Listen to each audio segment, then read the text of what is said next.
Siapa yang pun tugas memuaskan kita pu hati tiap hari? Coba kasih tahu saya. Di rumah yang bapak satu, mama satu, anak 3 orang, satu kas jengkel satu. Apalagi keluar pileg sekitar RW, RT, dusun, lurah. Wih, makin banyak orang yang kita temukan, makin banyak kita jengkel. Kalau hati tidak luas untuk mengampuni. Mengampuni itu bukan melupakan masalah. Pak Bet lupa jawab omong. Makin sakit hati makin tidak bisa lupa. Mengampuni adalah membebaskan diri, menyambut dia punya kesalahan, menyambut dia pu orang sambil siap besok dia bikin kesalahan baru. Kan kita harus mengampuni lagi. Berapa kali harus mengampuni? 7 kali 70 kali. Bukan soal ampun 90, tapi mengampunilah sampai sempurna.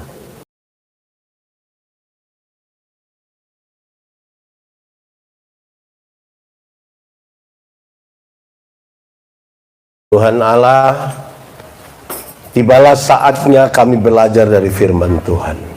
Tapi kami orang berdosa. Dan karena itu tidak mungkin bagi kami untuk mengerti firman Tuhan. Kecuali kalau Tuhan menolong kami. Kami serahkan hidup kami kepada Roh Kudus. Yang menolong kami mengerti dan melakukan kehendak firman-Mu. Terima kasih, jauhkan penggoda pencobaan. Biarlah dalam damai-Mu kami belajar firman Tuhan. Kami rindu pada firman-Mu. Berfirmanlah bagi kami Tuhan, dalam nama Yesus, firman yang hidup itu kami berdoa. Amin. Bapak Ibu saudara-saudara, di kesempatan sukacita kita hari ini, saja kita merenungkan bagian ini. Pertama Tesalonika pasal 5 ayat 1 sampai ayat yang ke-11. Pertama Tesalonika pasal 5 ayat 1 sampai ayat yang ke-11. Sejemput jemaat Tuhan berdiri. Berjaga-jaga, tetapi tentang zaman dan masa, saudara-saudara, tidak perlu dituliskan kepadamu. Karena kamu sendiri tahu benar-benar bahwa hari Tuhan datang seperti pencuri pada malam. Apabila mereka mengatakan semuanya damai dan aman, maka tiba-tiba mereka ditimpa oleh kebinasaan, seperti seorang perempuan yang hamil ditimpa oleh sakit bersalin. Mereka pasti tidak akan luput. Tetapi kamu, saudara-saudara, kamu tidak hidup dalam kegelapan, sehingga hari itu tiba-tiba mendatangi kamu seperti pencuri. Karena kamu semua adalah anak-anak terang dan anak-anak siang. Kita bukanlah orang-orang malam atau orang-orang kegelapan. Sebab itu baiklah, jangan kita tidur seperti orang-orang lain, tetapi berjaga-jaga dan sadar. Sebab mereka yang tidur, tidur waktu malam, dan mereka yang mabuk, mabuk waktu malam. Tetapi kita yang adalah orang-orang siang, baiklah kita sadar, berbaju serahkan iman dan kasih, dan berketopongkan pengharapan keselamatan. Karena Allah tidak menetapkan kita untuk ditimpa murka, tetapi untuk beroleh keselamatan oleh Yesus Kristus Tuhan kita, yang sudah mati untuk kita, supaya entah kita berjaga-jaga, entah kita tidur, kita hidup bersama-sama dengan Dia. Karena itu, nasihatilah seorang akan yang lain dan saling membangunkan kamu seperti yang memang kamu lakukan. Demikian firman Tuhan. Berbahagia setiap orang yang mendengar firman, memelihara dan melakukan dalam hidup setiap hari. Silakan duduk semuanya. Bapak Ibu saudara-saudara, salam. Sekali lagi salam. Saya pakai waktu kurang lebih 40 menit untuk menyampaikan berita firman ini, sekaligus nanti saya pamit untuk satu acara lagi berikut. Dan saudara-saudara sekalian, ini pembacaan dan tema yang baik untuk kita. Kita baca dulu tema ini, 1, 2, 3.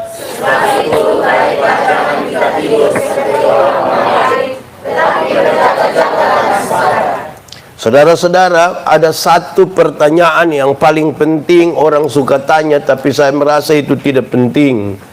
Orang suka sibuk sekali dengan mencari tahu kapan dunia kiamat. Kadang-kadang dong tanya kita, kadang-kadang dong bikin pusing itu pertanyaan kita itu. Ada beberapa waktu yang lalu ada orang datang kasih tahu Pak Pendeta, tiket sudah dibeli, Pak Pendeta tinggal siap berangkat ke Jogja karena ada yang sudah tahu nanti tahun 2030 dunia kiamat, 2028 kayaknya, saya lupa betul. Terus saya bilang, saya tidak pergi. Kenapa? Menurut kamu Alkitab itu tulis tambah atau cukup sudah? Orang bilang cukup sudah Bapak. Nah, menurut Alkitab yang Bapak dan Mama bilang cukup sudah, tidak usah tambah, itu bilang tentang masa dan zaman itu tidak tahu. Nah, kalau sekarang sudah tahu berarti kita mesti tulis tambah. Saudara-saudara, kadang-kadang kita sibuk dengan hal-hal itu, tapi bagaimana menjawabnya? Saudara-saudara dengar ini. Ini penjelasan yang baik bagi kita. Satu, saya ingin sampaikan kepada saudara bahwa kalau ada dua hamba kerja di satu rumah tuannya, ada dua orang kerja di Bapak Koro rumah. Terus Bapak Koro dan Mama keluar, kasih tengah dua orang. Hamba yang setia satu dan yang satu hamba yang tidak setia. Hamba yang setia itu dia kerja saja, dia kerja. Di situ semua bersih, dia pun tanggung jawab sudah, dia bikin ame kopi, duduk, terus ame headset taruh di sini, bertelepon santai-santai, tiba-tiba Bapak Koro dan Mama sampai, dia jalan santai-santai, saya buka pintu, selom Bapak dan Mama pulang kok. Itu hamba yang setia. Hamba yang tidak setia itu, saudara-saudara, Bapak dan Mama baru keluar sampai air mata dan telepon, Bapak, nanti pulang kapan? Itu dia cek itu. Dia mesti cek dulu, terus Bapak bilang, oh, nanti Bapak dan Mama nanti jalan. Cepat atau lama? Pokoknya lu tunggu di situ.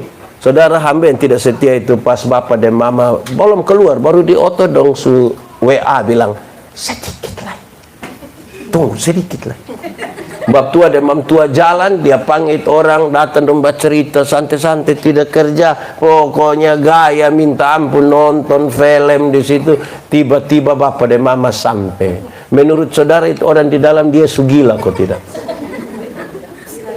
Kalau tidak kerja itu yang kita pusing dengan tuan rumah mau datang kok tidak? Saya kasih tahu saudara, dunia ini Tuhan punya. Dia mau datang kapan? Siapa berani suruh dia? Lu terus datang dulu. Dia punya ini. Dia mau datang sebentar, kok besok kok dia urusan. Tugas kita adalah melaksanakan apa yang perlu kita laksanakan. Habis itu duduk santai-santai sudah. Kalau dia mau datang, datang sudah.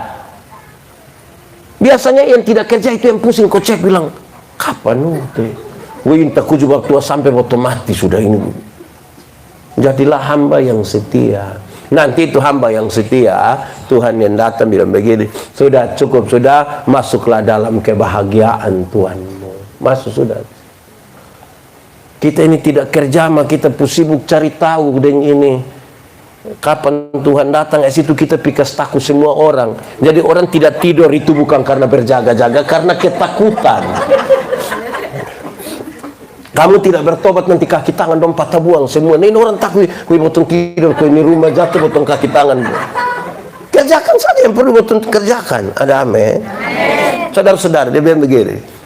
Penjelasan tentang siang dan malam itu bukan soal waktu, tapi soal apa yang kita lakukan di waktu apa. Saudara-saudara, di sini ada orang timur kok. Tidak usah angkat tangan. Ini muka sama semua aja kita mau banyak. Saudara-saudara, orang timur itu dia suka menyebutkan itu kata PKK. PKK nana sa. Oi kalang-kalang. Raba sembarang. Orang raba sembarang itu tidak bisa dilakukan di waktu siang. Tapi di waktu di sini ada yang anggota PKK. Di malam itu artinya dalam kegelapan itu orang kan tidak melihat terang. Orang yang tidak melihat terang itu, saudara lihat tiba-tiba gempa bumi, terus ini listrik mati. Menurut saudara kita injek ikut sini betul? Pasti tabrak sembarang ikut sini. Karena tidak dapat lihat terang itu dibutuhkan untuk melihat jalan yang benar. Karena itu anak-anak terang melihat jalan yang benar. Sudah tahu ada kecelakaan di situ, tidak usah pipasan badan di situ, tidak usah bertabrak di situ, tidak usah. Yang biasa begitu itu kan dia tidak dapat lihat, jadi PK. Kejahatan itu dilakukan di waktu malam. Saudara tahu, kegelapan itu menarik karena apa? Kadang-kadang dosa itu dinarasikan, diucapkan, dituliskan bahwa yang penting jangan ketahuan. Jadi banyak orang diam-diam, dia ada bikin kejahatan sama dia diam-diam. Nanti pas dapat tahu, aduh saya mohon ampun, hilaf. Selama orang belum dapat tahu itu dia bikin terus. Itu orang hidup di dalam kegelapan. Orang kalau dia hidup dalam terang, ya salah. Cukup sudah dapat dia. Saya suka bilang begini, saudara-saudara, Tuhan yang kita sembah itu Tuhan yang kudus atau tidak kudus? Karena dia kudus, yang kudus hanya dapat bersatu dengan yang kudus. Yang kudus tidak dapat bersatu dan tidak kudus. Tanggalkanlah kasutmu, sebab tempat di mana engkau berdiri itu adalah. Kalau kudus itu kita sebut dengan siang, terang, maka tidak kudus kita sebut dengan apa? Gelap. Yang terang dapat bersatu dengan yang gelap? Kalau kita di terang, bisa lihat orang di gelap? Orang di terang, bisa lihat kita, orang di gelap, bisa lihat kita di terang? Bisa. Lalu kenapa kadang-kadang kita lebih sibuk untuk cari tahu orang di gelap sana? Hamba-hamba Tuhan itu tidak usah pusing dengan itu orang di gelap sana, karena orang di terang tidak dapat lihat itu di gelap. Dia ada dapat lihat barang yang di. Saudara-saudara, kenapa kadang-kadang orang di terang suka kembali ke gelap? So di terang ini, tapi dia suka kembali ke gelap. Kan dia suka begini toh. Dia suka apa itu? Di sini ada yang suka melui-melui. Kalau dia suka begini, sedikit dia bilang. Jadi terang dan gelap itu mau kasih kita hal yang sederhana saja. Saudara lihat kalau ada pesta kok botompung orang yang datang tidak diundang. Dong ada duduk di terang. Oh tahu juga. Dong duduk di mana? Dong bagi sedikit. Dong bagi banyak, duduk di gelap, kas picture tuan pesta pempiring lagi. Kadang dong bagi memang kok bekal dong jalan pulang.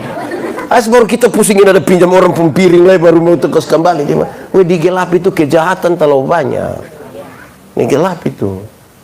Lebih ini yang diterang. Ya, ini ada anak-anak muda dong, saya tanya dulu. Gelap atau terang? Terang atau gelap? Amin terang? Mantap? Yes? Kalau begitu kenapa kamu suka pacaran di gelap-gelap? Sedikit apa itu gelap sana itu kok? Rahasia negara apa yang terlalu sampai mesti beromong di dalam kegelapan sana? Jadi segini penjelasan ini sangat baik. Yang paling penting tuh kamu berjaga-jaga. 1, 2, 3. Berjaga. Jaga-jaga tuh artinya sadar. Sadar. Bikin apa-apa tuh sadar. Jaga, berjaga-jaga. Mau omong tuh jaga-jaga.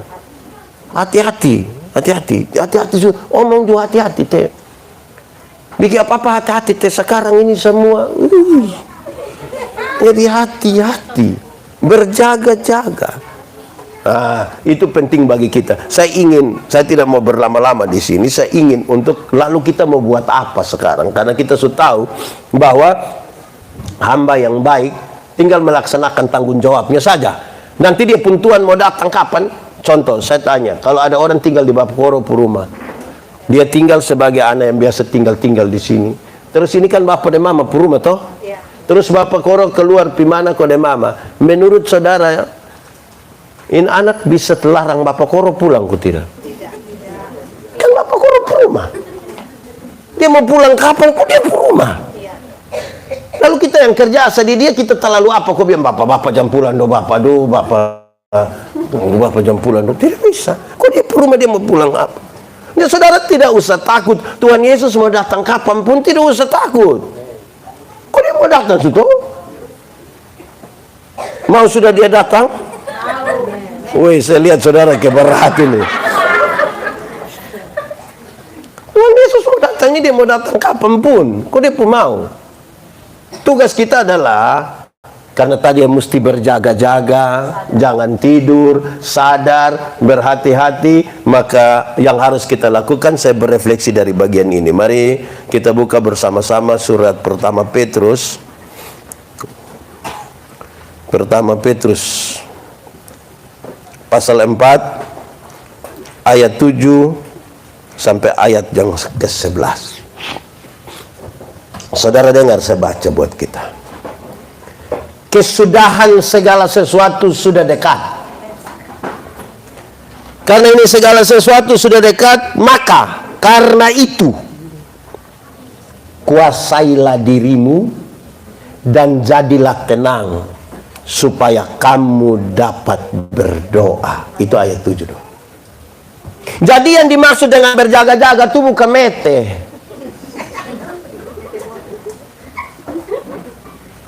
Jadi anak terang itu bukan siang terus kok. Kita tetap saja, tidak usah buat apa-apa. Yang penting berjaga-jaga, kan dia datang seperti pencuri. Tetapi dalam berjaga-jaga, dalam kesadaran itu satu, kuasai diri. Nah, orang yang kuasai diri itu bagaimana? Orang yang kuasai diri itu dia tahu dia pun tujuan. Orang kuasai diri itu misalnya dia dari sini dia mau pergi kantor gubernur. Dia keluar di luar sini ini diberi tawaran belok kiri atau belok kanan. Yang kuasai diri kan dia tahu tujuan, dia bilang belok kiri. Sampai di situ ada simpang 4 toh. Dia diberi tawaran lagi kiri, kanan, lurus. Dia bilang lurus. Turun sampai di air mata, turun sampai jambatan tuh ada tawaran banyak. Yang kuasai diri karena tahu tujuan, dia akan orang panggil bilang belok, tidak, betul mau bisa. Itu yang dia pun nama sadar. Bukan jalan di mana orang panggil sedikit bilang aman. Kuasai diri, kuasai diri. Dia punya soal adalah banyak orang Kristen itu dia tidak tahu dia pun tujuan hidup. Orang yang tidak tahu tujuan mau mana itu pokoknya sudah yang penting ikut. Orang baptis dia baptis, orang sidi dia sidi, orang syukuran dia semua dia ikut. Tapi kenapa? Kok ais memang begitu? Nah itu repot itu. Kuasai diri, tahu tujuan. Sekarang tidak usah jawab, saudara renungkan. Sudah tahu kita pun tujuan hidup. Oh, karena hanya dengan tujuanlah kita bisa tahu kita dan tidak. Saya mesti begini. Kita tahu jarak tempuh, kita tahu waktunya berapa, atur semua sesuai dengan itu. Saudara tahu orang yang tahu tujuan hidup. Kalau beta dan Bapak Koro mau perang lawan orang di sana, dong merayap dari sana datang, pegang senapan, pegang senjata. Beta dan Bapak Koro juga merayap ke sini. Tiba-tiba beta injak Bapak Koro pun sepatu. Kira-kira Bapak Koro marah beta kok tidak? Tidak akan marah. Boleh coba. Tidak akan marah. Kenapa? Karena ada sesuatu yang penting di muka. Ada sesuatu yang penting di muka biar beta mau injak mati pun. Tapi coba tidak ada musuh di sana, berbeta duduk dan Bapak Koro tiba-tiba beta muat kaki di Bapak Koro pun sepatu baru minimal Bapak tua luson ada mata. Orang yang berjaga-jaga tidak ada waktu untuk dia bagi dia untuk bertengkar. Tidak ada waktu. Ada yang penting di sana nah. Tiap hari mau bertengkar. Di sini ada yang tukang bertengkar. Yang sibuk-sibuk dan tetangga pun petugas koperasi ada. Itu orang tidak tahu tujuan itu. Tidak ada waktu untuk bertengkar, tidak ada waktu untuk iri hati, tidak ada waktu. Itu bukan pekerjaan untuk menunggu Tuhan datang. Sadar sedikit, tujuan kita itu gimana? Saudara lihat in sepatu dong ini kita bisa jaga-jaga begini toh. Aman ini. Don jalan juga dong hati-hati. Tiba-tiba hujan besar, angin tofan datang, angka buah ini. Menurut saudara masih jaga-jaga itu sepatu masih begini masih. Nah, kenapa tiba-tiba tidak pusing itu sepatu? Karena mau selamat. Tujuan kita selamat. Tidak ada waktu lagi untuk pusing. Sepatu baru pakai pertama, kedua tidak ada. Tujuan itu menjadi penting, toh. Jadi renungkan dulu kita pun tujuan. Saudara, tujuan itu mempengaruhi tindakan. Tujuan mempengaruhi tindakan. Tindakan itu kemudian memberi pesan dan kesan. Pak Pendeta Yandi punya tujuan tertentu. Kalau dia berkhotbah dia bikin begini, kesannya nanti muncul, oh pendeta, orang waktu Pendeta Yandi mati, aduh itu pendeta yang kepala botak itu kok.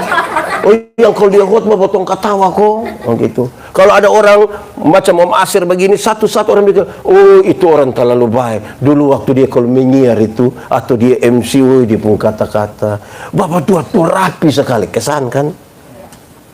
Macam Om Ferry begini, besok-besok sana ada orang akan bilang, wih itu bab tua tuh kalau main nyanyi. Dia itu kalau urus ini sound dong, botol setal sedikit, bilang, kamu diam, biar beten tes. Kan itu kesan. Itu kesan tuh. Dia tidak ada orang ngomong begitu, betul ke tidak?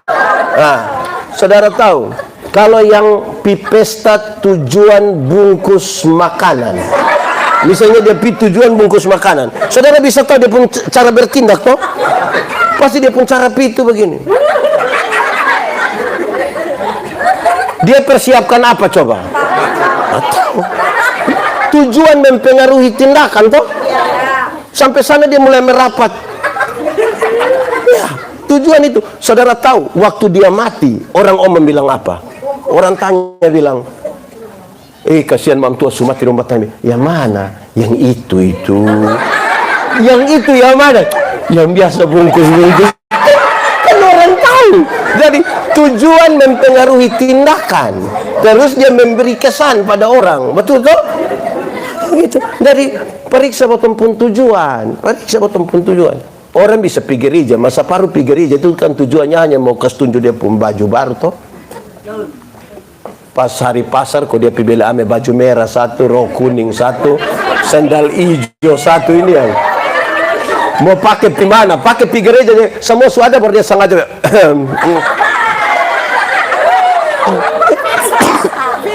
Tujuan itu mempengaruhi tindakan. Jadi kuasai diri itu berkaitan dengan tujuan. Tolong jaga, tolong sadar sedikit. Tolong. Jadilah tenang. Orang kuasa diri itu cenderung tenang. Dia tenang. Ini bottom pi samau pi pelayanan masih di dermaga sini dan foto-foto pelayanan bagi kemuliaan Tuhan.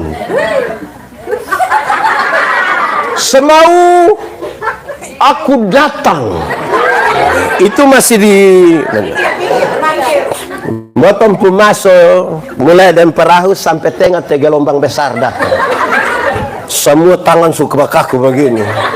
Aduh Tuhan, mulai begini, baterai aja.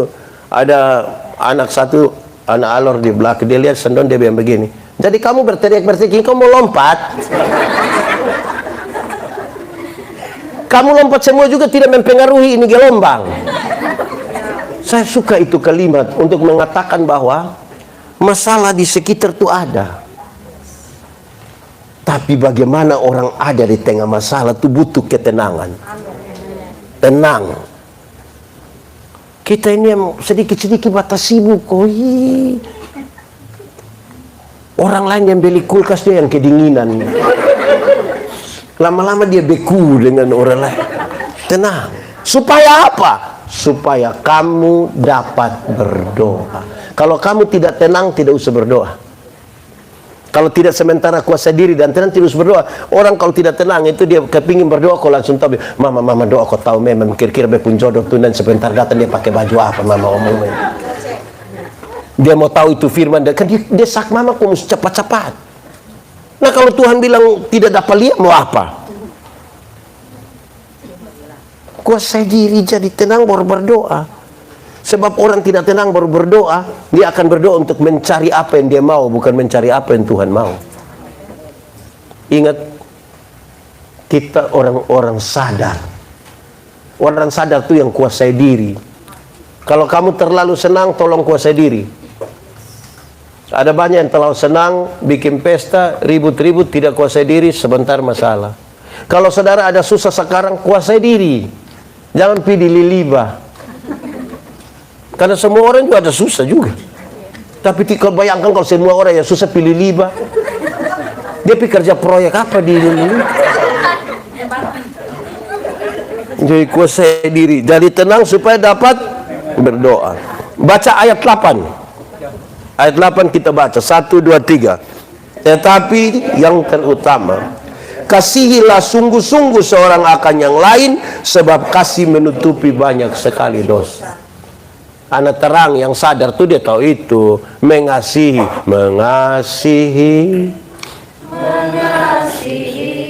Apa? Lebih sungguh. Sekali lagi. Mengasihi. Apa? Mengasihi. Sampai kapan? Lebih sungguh. Karena apa?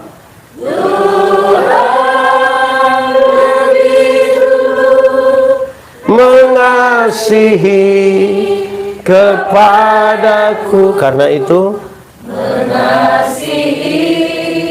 mengasihi apa? Lebih sungguh. Orang yang tinggal dalam terang dan dia tahu waktunya tinggal sedikit, karena ini Tuhan punya rumah, dia mau datang kapan saja. Yang perlu dia lakukan adalah kuasa diri, jadi tenang supaya berdoa. Habis itu tolong saling apa? Mengasihi. Di sini deh mama mantu dong baik kok. Kayak banyak yang suara hilang. Dan ipar dong aman. Kakak ade aman. Wih, di sini memang Tuhan datang sudah. Ada aman-aman semua begini baik.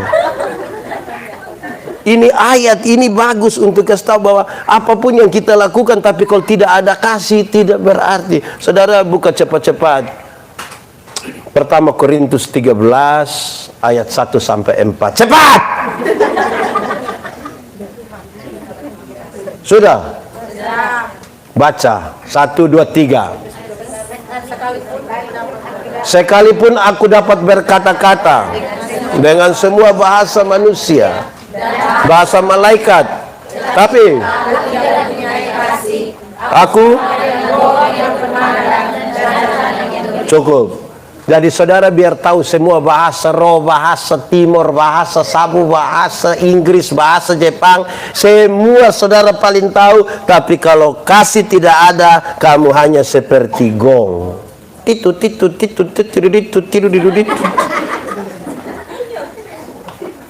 Ayat 2, 1, 2, 3. Sekalipun aku memulai karunia untuk berbuat mengetahui segala rahasia dan memiliki seluruh pengetahuan, dan sekalipun aku memiliki iman yang sempurna untuk meninggalkan gunung, tetapi jika aku tidak mempunyai kasih, aku sama sekali tidak. Stop, saudara dengar.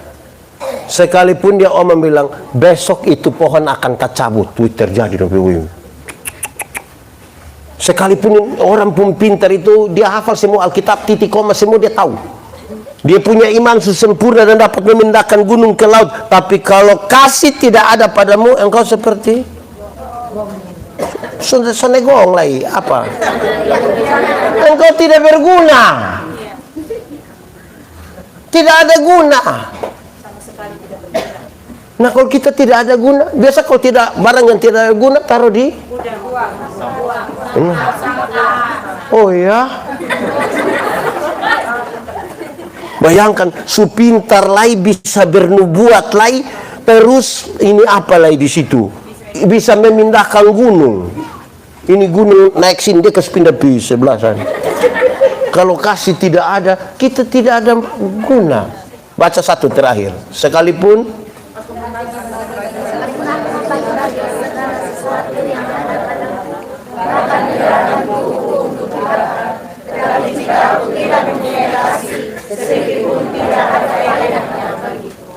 bagi-bagi, ini orang kalau bagi-bagi begini orang baik kok tidak? Terlalu baik, bagi-bagi semua yang ada padanya, bahkan memberi diri untuk dibakar. Wih, sampai bakar diri ini orang pun baik memang sudah terlalu. Kalau tidak ada kasih dia apa? Tidak ada faedah. Bayangkan itu. Jadi dia bilang yang terutama itu kasih. Jadi ini hamba dong yang tidak tidur ini, bukan tidak tidur kok omong-omong orang punama. Dan yang biasa omong orang punama itu tidak ada kasih. Yang datang ke mau latihan kok dia bilang, bukan kita mau omong orang. Itu tuh tidak ada kasih. Jadi kasih itu penting. Jemaat, Di sini tidak ada jemaat. Jemaat. Hukum Taurat itu ada 10. Dari 10 dijabarkan jadi 613 pasal. Dari 613 pasal ada ribuan peraturan hidup setiap hari. Tuhan Yesus simpulkan dia dalam 2 kalimat. Mengasihi Tuhan dan mengasihi sesama. Dari 2 kalimat itu Tuhan sempurnakan, Tuhan simpulkan dia dalam 1 kata, yaitu kasih. Itu apa? Ikut yang pendeta omong. Ikut sini. Kasih ialah kebaikan, tidak terpatahkan oleh apapun, tidak akan berubah menjadi kebencian. Ulang, kasih ialah kebaikan, tidak terpatahkan oleh apapun, tidak akan berubah menjadi kebencian. Dengar, rujukannya adalah karena begitu besar kasih Allah akan dunia ini. Apakah Tuhan Allah mengasihi dunia? Lalu karena Tuhan sudah mengasihi dunia, apakah dunia mengasihi Tuhan Allah? Tidak. Waktu Tuhan tidak mengasihi, waktu dunia tidak mengasihi Tuhan, apakah kemudian Tuhan Allah membenci dunia? Tidak. Tuhan marah ini dunia? Tidak. Saudara lihat, kasih tidak terpatahkan. Supaya jangan sampai satu saat saya bilang di Om Aser, Om, saya terlalu hargai Om. Tapi setelah saya lihat Om sifat asli begini, maaf saja, maaf. Itu bukan kasih. Egois. Kasih pasti kasih apa lain? Pasti murah hati. Ketiga, kasih pasti memaafkan. Kasih. Sudah, 3 Jangan masuk di dapur ref. Yang 3 sah. 1. Lemah lembut. Sama-sama. 1, 2, 3. Lemah lembut itu bukan berarti omong pelan-pelan. Bukan berarti bilang maaf, ada injak kita pungka. Lemah lembut bukan itu. Lemah lembut itu bukan jalan permisi-permisi. Lemah lembut bukan itu. Lemah lembut adalah titik paling tengah antara benar-benar marah dan benar-benar tidak marah, supaya dia marah pada waktu yang tepat dan tidak marah sembarang. Tidak ungkit-ungkit masalah. Kalau orang ada kasih itu begitu. Dia tahu kapan marah. Marah pun marah orang pusifat. Untuk menegur kesalahanmu, aku tidak harus menjadi musuhmu. Kalau dia tukang tipu, marah dia pun tipu, bukan marah dia pun orang. Dan sampai tukang tipu datang dengan selom pendeta, lu mana kau betul suka lihat orang itu? Itu marah dia pun badan. Kasih tidak mengajarkan marah sembarang begitu. Iya toh? Kasih itu dia tahu, dia harus untuk menegur kesalahanmu. Tidak harus menjadi Tuhan ku bila hati terluka oleh tingkahmu. Dan kehendakku minta Tuhan apa? Itu tuh. Kedua, Sony tidak usah masuk lagi. Kamu menyanyi sudah. Sudah pulang. Kedua yang tadi kasih itu lemah lembut. Yang kedua kasih apa? Murah hati. Dengar, ada orang yang baik sekali. Itu orang itu tidak pernah masalah dengan mama mantu, bapak mantu, RT, RW, dia tidak pernah masalah. Tapi itu manusia pusekikir, tidak ada dua. Di sini ada orang tukang sekikir.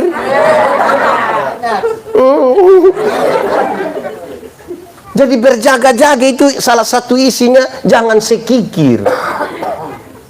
Wih, kita ini pun sekikir memang sudah lalu. Kadang-kadang dengan Tuhan saja sekikir. Wih, saudara-saudara, saya kasih tahu saudara-saudara ini, ada orang itu dia pergi ikut ibadah, itu persembahan dia tidak, hanya begini saja. Orang wih, tidak bisa betul.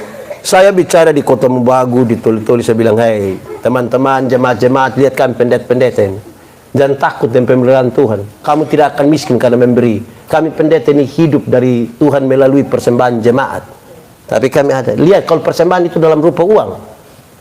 Yang uang merah itu jarang masuk. Yang ada gambar proklamator itu jarang masuk. Yang lebih banyak masuk itu gambar pahlawan. Patimura. Tapi kami hidup sampai, kenapa Patimura pegang pedang begini? Karena ada yang dia isi itu dia ramas begini. Sampai hampir-hampir Patimura pun pedang mau patah buang ini. Tapi penyertaan Tuhan sempurna sampai hari ini. Murah hati sedikit dulu.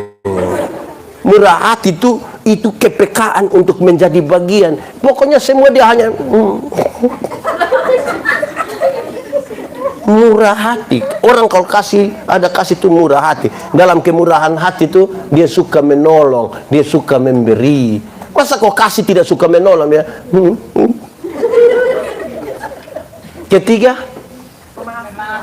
memaafkan. Memaafkan itu kata lainnya mengampuni toh. Siapa yang pun tugas memuaskan kita pu hati tiap hari? Coba kasih tahu saya. Di rumah yang bapak satu, mama satu, anak 3 orang, satu kasih jengkel satu. Apalagi keluar pileg sekitar RW, RT, dusun, lurah. Wih, makin banyak orang yang kita temukan, makin banyak kita jengkel. Kalau hati tidak luas untuk mengampuni. Mengampuni itu bukan melupakan masalah. Pak Bet lupa jawab omong. Makin sakit hati makin tidak bisa lupa. Mengampuni adalah membebaskan diri, menyambut dia punya kesalahan, menyambut dia pu orang sambil siap besok dia bikin kesalahan baru. Kan kita harus mengampuni lagi. Berapa kali harus mengampuni? 7 kali 70 kali. Bukan soal ampun 90, tapi mengampunilah sampai sempurna. Bukan soal bawa menit orang. Pengampunan satu paket dengan pendamaian. Pengampunan satu paket dengan pendamaian. Makanya Tuhan ajar kita bilang begini, ampunilah kami akan kesalahan kami sama seperti kami mengampuni. Bahasa yang lebih ringan bilang begini, Tuhan ampuni Yandi seimbang dengan Yandi ampuni Bapak Koro. Jadi kalau Bapak Koro itu yang diampuni 2 kali, yang didapat hak dari Tuhan untuk diampuni berapa kali? Tapi kalau yang tidak ampuni Bapak Koro harus berdoa dengan Tuhan, tolong jangan ampuni beta dulu, karena beta belum ampuni Bapak Koro. Bisa?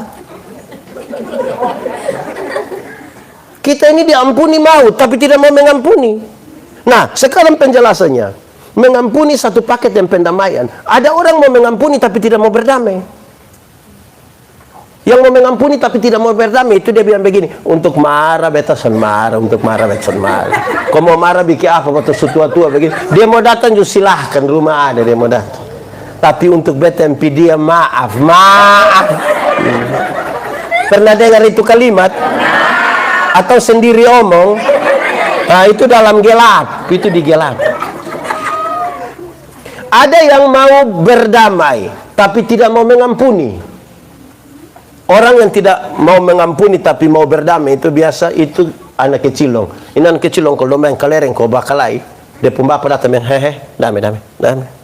Ini lupa saudara ini. Besok-besok lu ada masalah, bukan kelereng yang tolong, saudara yang tolong. Damai. Nah, kita kalau berdamai ini kan pakai pegang tangan toh. Cium. Wih, itu dia pun cara cium. Berdamai.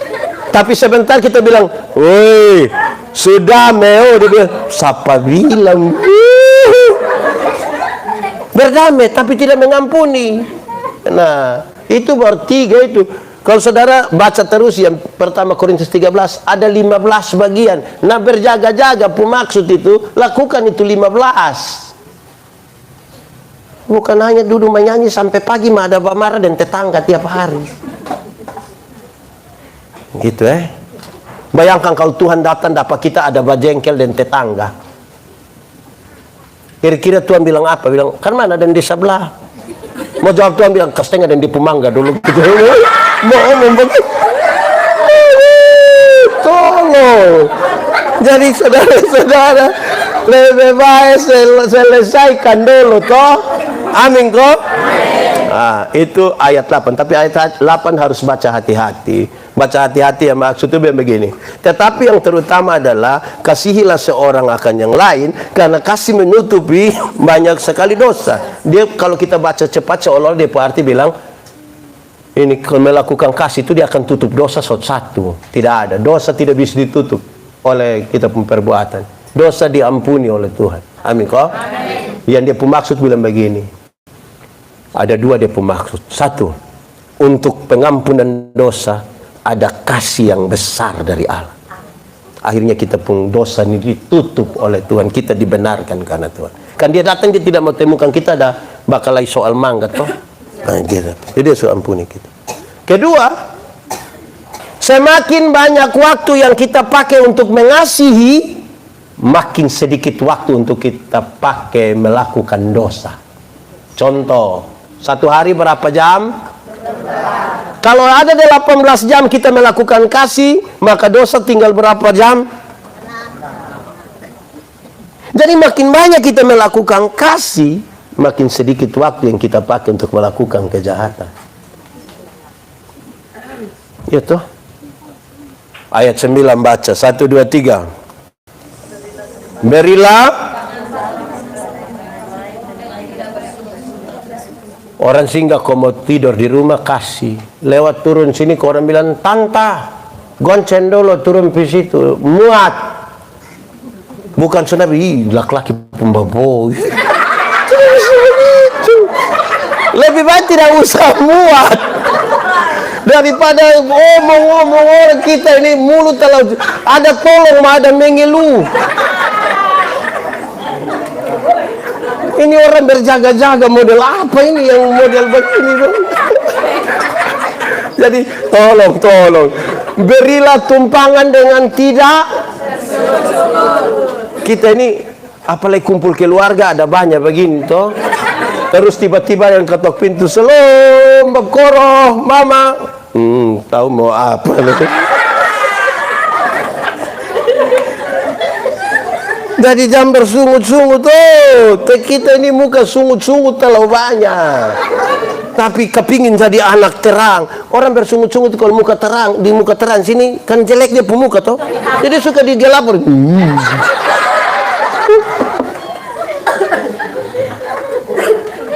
Ayat 10, 1, 2, 3.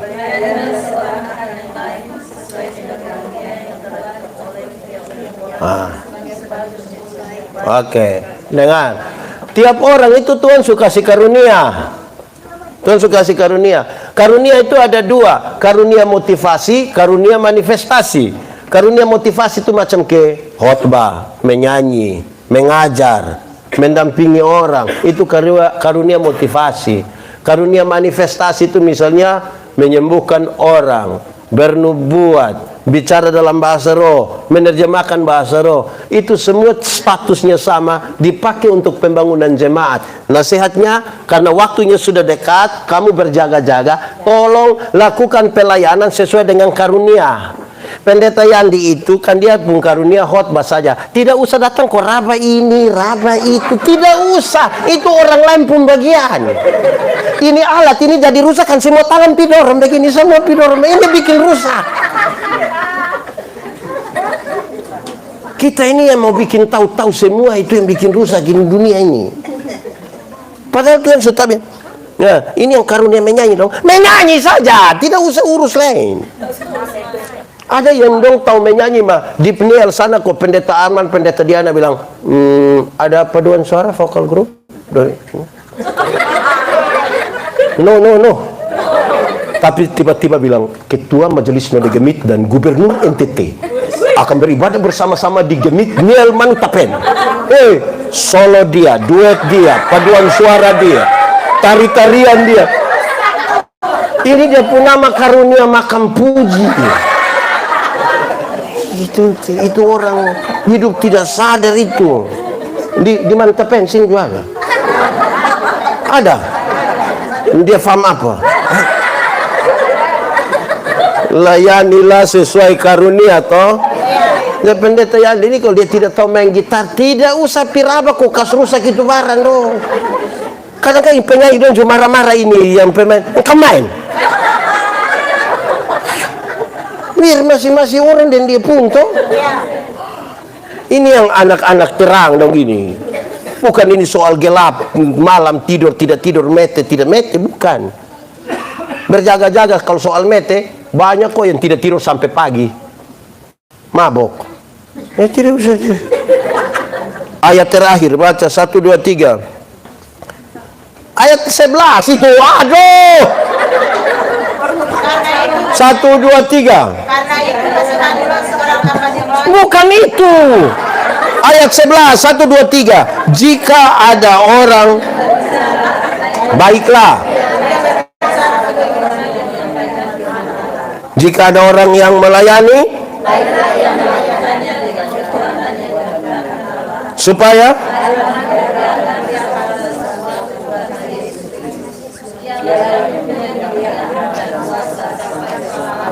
dengar, satu, kalau mau bawa omong itu bawa omong tentang Tuhan, jangan bawa omong tentang setan. Anak Tuhan semua toh, omong tentang Tuhan. Saya pun contoh satu ini udah ada viral di mana-mana. Saya bilang begini, Pendeta Yandi ini kan orang Soe toh, lahir besar di Soe. Kalau dia cerita tentang Soe, percaya aku tidak? Tapi kalau Pendeta Yandi lahir besar di Soe, baru dia cerita tentang Surabaya, percaya kau tidak? Kenapa kau tidak mau percaya? Dengar, banyak orang mengaku anak Tuhan, tapi dia pemulut lebih banyak ngomong tentang setan. Jalan malam kalau dia telepon tago yang sedikit, aduh, itu subi, oi, sakit sedikit pasti orang bikin ini. Anak Tuhan kok selalu mengakui setan yang bikin. Mulut ini kalau mengaku anak Tuhan, dari dia pemulut lebih banyak tahu tentang, bukan tahu tentang setan. Orang yang lebih banyak tahu tentang setan itu bergaul dengan setan. Bertanya-tanya. Kalau mulut itu anak Tuhan, dia lebih banyak tahu tentang Tuhan. Betul kok tidak? Karena yang dia isi Tuhan, Tuhan, Tuhan, Tuhan. Betul kok tidak? Ini saudara dengar, kalau ada orang dia latihan karate, tiap hari dia latihan karate, tiba-tiba otot trek bel kok dia kaget, dia kas keluar apa? Kan tiap hari latihan karate. Coba kalau tiap hari dia hanya maki, tiba-tiba otot trek bel dia kaget, dia oh, baru tiba-tiba bilang ampun, ini hanya di mulut, saya di hati omong kosong. Jadi kalau anak Tuhan itu omong tentang Tuhan, bukan omong tentang setan. Ini toh Tuhan semua datang toh, jaga-jaga. Kan yang kita tunggu itu siapa yang datang? Atau kita tunggu yang sabar teh, nanti setan duluan baru batu. Kan kita udah tunggu ini baru Tuhan datang. Mulut omong tentang Tuhan. Akan tunggu Tuhan baru datang. Ini Tuhan dengan, wih dia main omong setan terus ini. Anak dari mana? Ini mulut ini. Jadi ini anak-anak Tuhan ini perbanyakin mulut ini untuk omong tentang Tuhan. Nanti kalau berdiri kau kasih kesaksian juga, tolong kau 95% omong tentang Tuhan. Nanti 5% baru omong tentang dia pun diri, supaya orang ingat Tuhan, lupa dia. Ini kalau dia bangun, dia bilang, itu hari yang tukang pencuri ini, itu hari yang tukang judi ini, itu hari yang tukang mabok ini. Sudah 2 jam kok. Baru tiba-tiba dia bilang, untun Tuhan. Orang ingat siapa? Besok-besok dia berdiri di sini kok khotbah, orang bilang, Jalia begitu teh tukang pencuri. Kan lebih banyak. Omong tentang siapa? Saudara kalau mau bersaksi, omong sepotong saya di sini. Masa lalu saya buruk, saya pemalas cerita. Kau mau dengar cerita buruk-buruk supaya kenapa? Ya kan masa lalu yang buruk mau cerita supaya apa? Mau dapat pengakuan dari orang, mau dapat itu, makan puji kan? Kasih masa lalu saya buruk, yang saya ingat adalah Tuhan kerjakan 1, 2, 3, 4, 5 dan puji nama Tuhan. Sekarang orang jadi ingat Tuhan, lupa dia. Bagi kita ini kadang-kadang suka makan puji dari masa lalu. Padahal itu lagu dunia. Saya bilang, Jambale. Sudah tidak usah lanjut lagi. Yang lagu dunia saya suruh Jambale ke. Tapi anak Tuhan dong balik terus. Hei, kayak apa kuang? Ini mulu, ini omong tentang Tuhan. Jadi dia pun penjelasan itu ringan saja. Kalau ada orang yang menyampaikan firman, berbicara, baiklah dia menjadi orang yang menyampaikan firman. Kedua, dia kalau kamu menyampaikan baiklah dengan kekuatan Tuhan. Jangan bukan karena bagaya. Ini kan pimpin ini di sini bukan karena su tahu. Saya suka bilang begini, kita kalau belum tahu apa-apa itu kita sampai kita selalu bilang, tolong dukung doa besok saya jadi WL, tolong, aduh, Tuhan Yesus tolong, Yesus, aduh. Habis itu jalan baik, sebentar terima kasih di teman-teman, makasih banyak, sudah tolong doa, kita diberi kekuatan untuk lewat ini pelayanan yang baik. Itu menyanyi hanya standar, ku tahu Tuhan pasti buka jalan itu. Tapi kan terus dia punggu gamatar sukurang gugup, terbiasa datang tidak pakai doa, tidak pakai persiapan, datang langsung bilang terus ya main keyboard, ini dia mulai, ku tahu Tuhan pasti buka jalan, ku tahu Tuhan pasti buka jalan. Improvisasi tidak masalah. Persoalannya adalah kita masih mengandalkan Tuhan atau mengandalkan pengalaman jam terbang dari kita. Kita ini kadang-kadang sombong dengan jam terbang. Kami begini 17 tahun. Oh, ini itu yang kata. Ketiga, dia bilang begini. Itu semua supaya apa? Supaya Tuhan yang dipermuliakan. Bukan pendeta yang dipermuliakan. Bukan Mama Kor dipermuliakan, bukan Bab Kor dipermuliakan, bukan Om Asri dipermuliakan, bukan Om Fer dipermuliakan. Siapa dipermuliakan? Jangan curi kemuliaan Allah. Ini kan waktunya lagi sedikit. Bukan sadar kok curi orang punya kehormatan. Tidak tidur untuk apa? Tunggu kok waktu tidur kita curi ame di bumi. Berjaga-jaga supaya Allah dipermuliakan. Kita ini hati-hati berjaga-jaga ini juga kadang-kadang kan kejahatan itu timbul kadang-kadang karena belum tidur toh. Ya malam-malam ada lihat belum bisa tidur kalau saya ada ide. Ya itu kejahatan muncul di situ. Jadi berjaga-jaga ini juga butuh. Awas sudah kita mau jalan sudah jangan. Ya. Oke, Tuhan memberkati kita. Selamat berjaga-jaga. Malam tidur. Lakukanlah itu karena tadi toh kita ini. Baca Samsam 1, 2, 3. Sebab itu.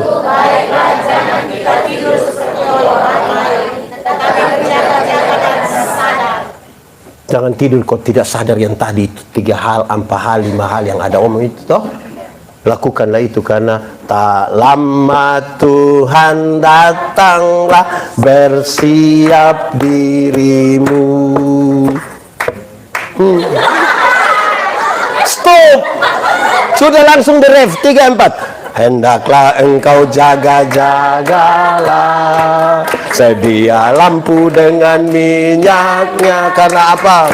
Karena dengan segenap kedengaranlah gegap mempelai laki-laki. Hendaklah engkau jaga-jagalah, sedia lampu dengan minyaknya. Karena dengan sekejap kedengaranlah gegap mempelai laki-laki datanglah. Mantap. Tuhan memberkati kita. Tunduk kepala semua, angkat hati kepada Tuhan. Mari kita berdoa. Tuhan Yesus, terima kasih banyak. Kami sudah belajar sesuatu dari firman-Mu. Tolonglah kami Tuhan. Biarlah apapun yang menjadi bagian kami maksimal kami lakukan untuk kemuliaan dan hormat bagi nama Tuhan. Biarlah firman-Mu bertumbuh dan berbuah dalam hidup kami, dan kerinduan kami firman-Mu jadi pelita bagi kaki kami, sekaligus terang bagi jalan kami. Terpujilah nama Tuhan, di dalam nama Yesus kami berdoa. Amin.